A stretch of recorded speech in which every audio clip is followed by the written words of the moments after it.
Today we're taking a look at a gold farm for sandworm meat that is going to be more viable for when it comes to phase 5 for one of the recipes that you're going to cook for one of the best in slot. It's going to give you plus 20 strength for a food consumable, great for raids for a lot of classes. In Silithus, there's two different types that you can get this meat off of. It's roughly a 28% drop rate, and you're going to get off the dredge striker and dredge crusher. The striker, and I'll show you both of them and kind of how to fight them, where to find them, everything. It's in Silithus.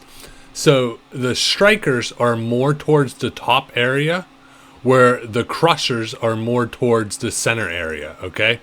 You want to stay out of these purple areas, as that's where there's a bunch of elite like spider things, and you just want to avoid all those. A lot of good spawn spots for the crushers are going to be more down towards this area here. So depends. I personally go with the crushers. I think they're a lot easier. They stun you when they get close to you for about 2 seconds. If you're a caster, those are definitely the best ones, because ideally they never even reach you before they die.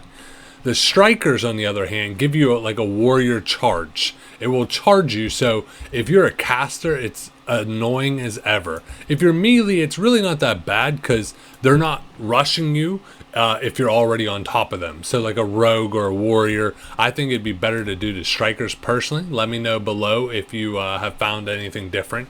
But like I said, this is going to be phase 5. Right now, the prices aren't very high on this, so there's not many people farming here. Come phase 4, when people see the price of this spike, you're going to see this place get flooded. So I highly recommend to get out of here now. So let me show you an example on one of the strikers and then one of the crushers, and then I'll go over the inventory of what I got over the course of the hour.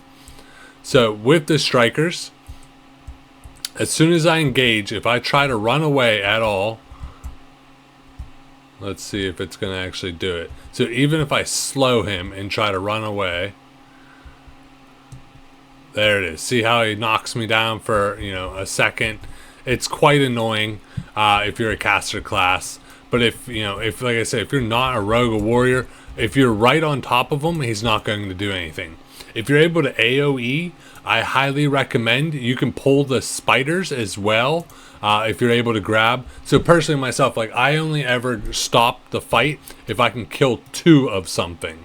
I never want just one. And if you do get the spiders or the scorpions, they drop some good just raw vendor stuff that's going to give you roughly like 20 silver per one.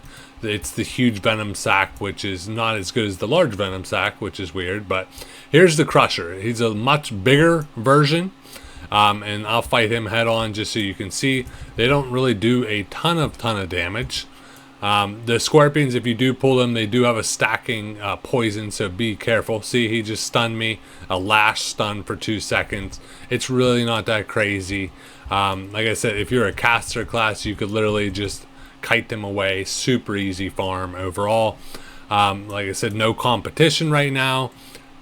Like I said, crushers, you want to be more towards like here to like I go here, and the strikers are more at the top area as far as that goes. So I'd go more towards the middle, but I always only do it if I can get 2. So I'll cut out that one I literally just got. But let's take a look at the inventory. So overall, time to pay the bills. So if you are not using rested XP while leveling, you are nuts. For $10 to $30, it saves hundreds of hours over the course of your WoW Classic career.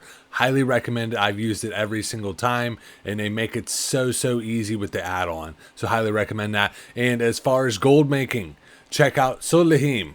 Solihim has made a fabulous 157-page document with every gold making method possible. Check down below for code DAVE for 50% off. Do not miss out. Make tons of gold level fast. Let's get back to the video. Inventory wise, you get a ton of the goo. Overall, I got about 2 gold in the goo stuff, vendor items. I got 3 green items over that hour. So over that hour, let's see, I killed 75 crushers, so more than 1 an hour. I killed a couple strikers, a couple of the scorpions, and I think I killed I guess I just killed the scorpions with it. Not too many. I was trying to avoid the scorpions. If I had good AoE, like a rogue that has the blade flurry or a mage, I would pull more of the scorpions, because you do get the scorpion blood, which, like I said, is 20 silver. Huge venom sac 15, the scorpion claw 14, so you can make good raw gold off them, vendor gold. Overall, and just junk between vendoring all this, standard prices on the greens, I'm looking at 11 to 12 gold. Currently, the sandworm meat is 1 gold a piece on my server.